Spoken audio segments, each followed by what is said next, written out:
lahat mga idol. Ayun mga idol, magpipitas tayo ng kalabasa mga idol. Dahil ibinta natin sa merkado mga idol. Kani, pwede na ni no? Pwede na ni? Wala pa? Idol, lalag. Kani oh.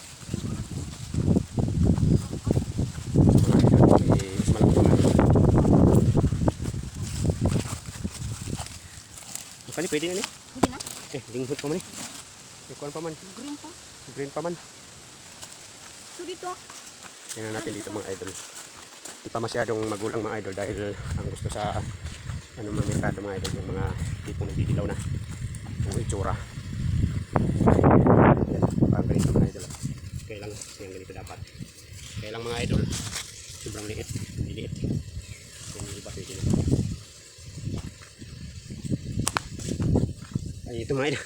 Sobrahan sa dilaw mga idol. Wala bulok na mga idol.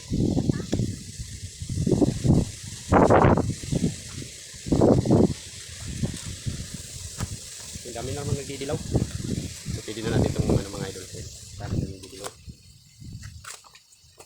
Ito. Yan. Saka yan mga idol. Ito malaki mga idol. Pwede na rin yan. Ha? Ito mga idol. Malaki. Ito mga idol. Yan. Malaki rin ito mga idol. Mga 2 kilo mahigit. Yan o. Yan. Tama. Bukot kayo. Di sana, di sana. Pag-uwi ka pa rin dahil. Mga idol, marami pa rito mga idol. So, pwede na itong maliliit mga idol. Dahil magulang na rin ito mga idol. Yan. Pwede na rin ito.